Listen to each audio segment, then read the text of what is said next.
دربي كامل لندن كليس أرسنال في توتنهام سبورس والاتفاقين أرسنال قام هندانو زالي انجفنو قلمي سجر أرسنال غولي أفوري في توكوني كان انجفته تبا كليس راتي أبرج إزين غولي سديقر شوران هاتريكي وجهتي جرا تبا تنكوني ججيرا غنا كناتين غرا توتنهام ديمو دافدياتي توري غرو ديكا دوما غيوتا دوما راتين غرا أرسنال كما كمي إزيني كليس غرو كلابا اتمكاموف جدي وكين مسينسة توداف دياتي irratti goolii galchuudhaan mormasaanii gadi cabsee jira jechuun ni dandeenya waa'ee tapha kanaatiin wal qabatee kaleessa Arsenal ga ni qorama jedhamee eegamaa ture sababoonni Arsenal qoramuuf tokko darbiidha inni lammaffaa immoo leensaan kilabichaa Thomas Frank tapha kana dura CV isaanii yookiin kilaba kanatti ergama kamanii bara kana ta'uu isaatiin wal qabatee seenaa isaanii sirriitti gama darbii kanaan yookiin darbii masaanuu klaboota lamaanii ta'uu isaatiin wal qabatee tapha kana injifannoodhaan eegalanii seenaa boonsaa seenaa gaarii galmeeffachuuf jecha tapha kana ni injifatu yookiin injifachuudhaaf Arsenal ni qoru jedhamee eegamaa ture ta'us garuu Arsenal haaluma salphatti goolii afuriif tokkoon injifachuu dandeetti jira tapha kaleessaa irratti dhibbeentaa 57 Arsenal kubbaa to'atee jira Arsenal kubbaawwan 17 garee faallaa irratti yookiin Tottenham irratti yaalee jira Tottenham kubbaa 3 qofaadha gara garee Arsenal kan yaaluu danda'e kubbaawwan 17 Arsenal Tottenham irratti yaale keessaa 8 kallattii isaanii kan eeggatan ture 8 keessaa immoo 4 goolii ta'aniiti jiru gama Tottenham immoo kubbaawwan 2 qofaadha kan gara garee Arsenalitti yaalamanii kana keessaa tokko goolii ta'uu danda'e jira kan Richarlison daqiiqaa 50 shanafaratti galchee jechuudha aga Arsenal kaleessa goomsa dinqii waliin kan injifachuu danda'e bara kana tilmaama shaampiyoonummaa kan argate gareen Mikel Arteta kaleessa dhuguma gareen kun goomsa qabaachuu isaa argineeti kan jirru kana dura Arsenal wanti itti komatamaati ture kubbaan inni galchu yookiin gooliiwwan inni galchu baay'een isaanii kubbaa rukuttaa dabbiirraa yookiin kubbaa dhaabbiirraa galanidha isa kubbaa set piece irraa galanidha jechuudhaan kan komatamaati ture kaleessa garuu kubbaawwan galan yookiin gooliiwwan galan afran isaaniitu tapha banaa yookiin tapha irratti kan galanidha ga Izen kaleessa daqiiqaa 41 46 fi 76 irratti goolii 3 galchuudhaan haatriikii hojjetee jira Trossard daqiiqaa 36 irratti dursa qabsiisee ture tapha kana dura leensaan Tottenham Hotspur Thomas Frank waa'ee Ize gaafatamanii ture jijjiirraa ganna kanaatiin keessattuu akkaataan inni gara Arsenalitti deeme deeggartoota Tottenham mufachiisee ture Ize waa'ee Ize maal jettu jedhamanii gaafatamanii ture Izen eenyu jedhee deebisee leensichi garuu taphicha irratti Izen eenyu akka ta'e itti mul'isee jira jechuudhaan miidiyaaleen kan gabaasaatti jiranii dhuguma dinqii ture taphataan kuni kaleessa goolii 3 galchuutiin dabalataan kubbaawwan sarara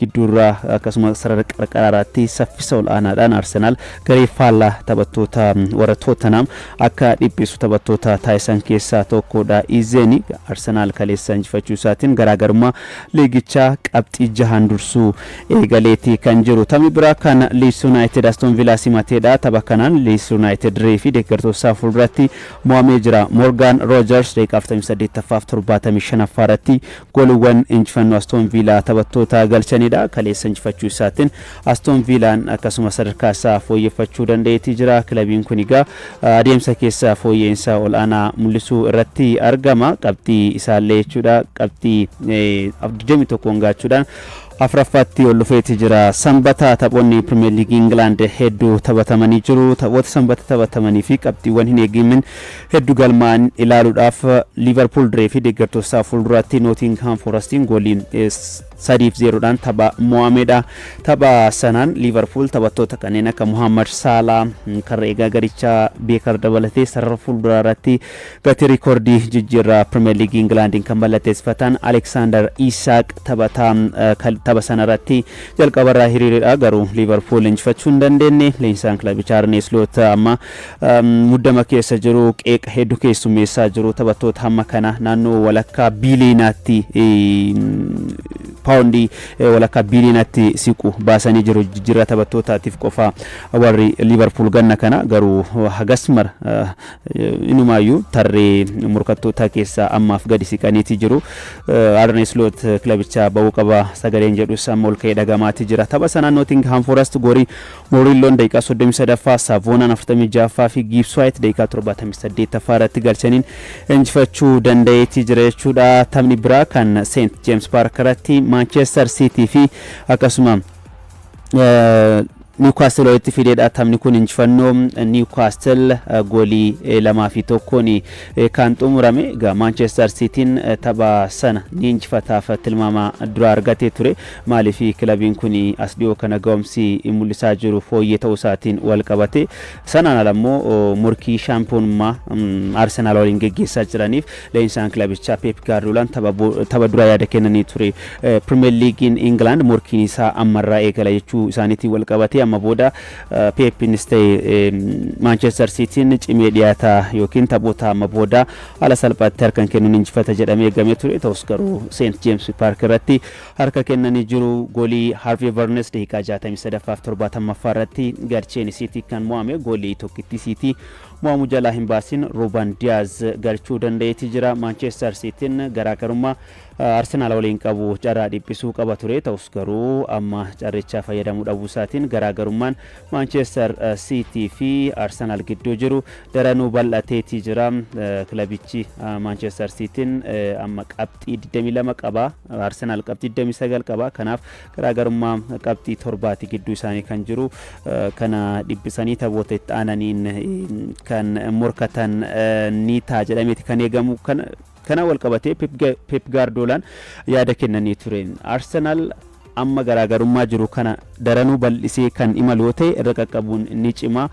Barri kun Arsenal garee guutuu ta'uusaa taphaatti argaatii jiru jechuun isaanii ni yaadatama. Kanuma kan mul'isaati jiru Arsenal Michael Arteetaan durfamaa waggoottan sadan dabarsine Premier League England sadarkaa lammaffaadhaan kan xumuranii bara kana garuu dursummaadhaan yookiin shaampiyoonii ta'uudhaaf carraas dandeettis humnas olaanaa mul'isaati kan jirani. Gaafa sanbataa taphoota biroo taphataman ilaaluudhaaf Burnley reessa irratti Chelsea simatee goolii 2-0dhaan mo'amee jira. Chelseadhaaf Pedro Neto daqiiqaa 37ffaa akkasuma Enzo Fernandez daqiiqaa 88ffaa irratti goolii injifannoo garee Enzo Maresca galchanii jiru. Chelsea injifachuu isaatiin gara lammaffaatti ol dhufeeti jira. Suutuma suuta gara tarree dursitootaatti makamee jira. Chelsea Bournemouth goolii 2 West Ham waliin ba'ee jira. Wilson West Hamiif Trevor akkasuma penaltiidhaan Bournemouth galchuu danda'ee jira. Brighton gool 2-1 Brentford tapha injifatee sanbatuma kaasuun ni danda'ama. Danny Welbeck daqiiqaa 71ffaa irratti Hinshaw Wood daqiiqaa 84ffaa irratti gooliiwwan injifannoo Brighton yoo galchan Brentfordiif goolii tokkitti mo'amu jalaa hin baasin Igor Thiagoon penaltiidhaan daqiiqaa 29ffaa irratti galchee jira. Taphni biraa kan Sunderland fi Fulham Craven Cottage irratti taphatanidha. Taphni kun tapha hawwataa yookiin tapha cimaa ture. Morkii jabaa keessummeesse booda irra garuu daqiiqaa 84ffaa irratti Fulham goolii Jimenez galcheen qabxii 3 Sunderland irraa argachuu danda'ee jira. Torbee 11ffaa liigichaatiin Sunderland goolii 2 qixa Arsenal waliin ba'uun isaanii beekama. Kilabiin kun ga'umsa gaarii mul'isaa jira. Liigichaan barana dhufuuyyuu malee qabxii 19 sadarkaa 7ffaa irra jira. Osoo taphaan Fulham kana injifatee numaayyuu sadarkaa lammaffaa qabachuudhaaf carraa bal'aa qaba ture. Garuu daqiiqaa 84ffaa irratti goolii keessummeessuu isaaniitiin mo'amaniiti kan jirani. Premier League England kanaan irra Manchester United Everton waliin kan taphatu ni ta'a. Manchester United qabxii 18 qaba. Tapha har'a Everton waliin taphatu kana kan injifatu yoo ta'e gara sadarkaa afuraffaatti ol dhufuudhaaf carraa ni qaba.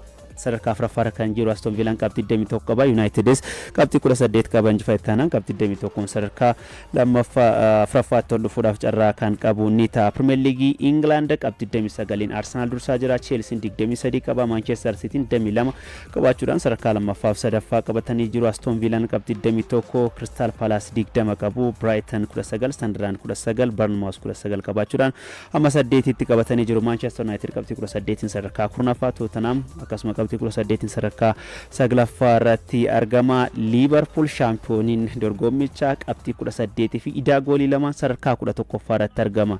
Egaa kilabichi rakkoo keessa jiraachuu isaati kan namatti mul'isu. Wolves qabxii 2 sadarkaa 20ffaa, Burnley qabxii 10, Leeds qabxii 11, West Ham qabxii 11 qabaachuudhaan kilaboota sadarkaa gadii keessatti argamanidha.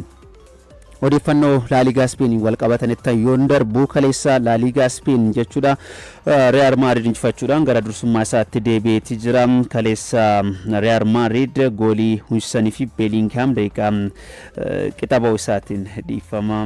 Kilabiin kun egaa goolii daqiiqaa 78ffaa akkasuma 87ffaarratti galcheen kan Pitaan xumuree Alexis Febas daqiiqaa 53ffaarratti, Rodriguez daqiiqaa 84ffaarratti gooliiwwan Elche taphattoota galchanidha. Daqiiqaa 96ffaarratti taphataan Elche Victor Host jedhamu kaardiimaadhaan dirreedha ba'uuf dirqameetti jira. Taphni biraa kan Athletic Bilbao'n Hetafe waliin taphatedha. Domingos Duarteen garee ofii irratti galchuudhaan Atletico Madrid injifachuu danda'ee jira. Real Betis Girona waliin goolii tokko qixaanii kan xumuranii taphni Oviedo fi Real Oviedo fi Rayo Vallecano goolii malee xumurameetti jira jechuudha. Gaafa Sanbataa Barcelonaan dirreessa New Camp irratti almost guyyaa 900 booda dirree kanarratti kan taphate Barcelonaan injifannoodhaan eegalee jira. Goolii 4-0dhaan Athletic Bilbao mo'ateetti jira. Robert Lewandowski daqiiqaa 4ffaarratti, Ferran Torres 45ffaaf 90ffaarratti goolii 2 galchee, Fermin Lopez daqiiqaa 48ffaarratti gooliiwwan injifannoo garee Hansi Flick taphattoota galchanidha. Kanaanis Barcelonaan qabxii 3 milkeeffachuu danda'eetti jira. La Liga Spain kana Real Madrid qabxii 32 dursaa jira. Barcelonaan qabxii 31, Villarreal qabxii 29, Atletico Madrid qabxii 8 sadarkaa tokko amma furii jiru qabatanii jiru. Girona, Levante fi Real Oviedo'n kilaboota sadarkaa gadii keessatti argamanidha.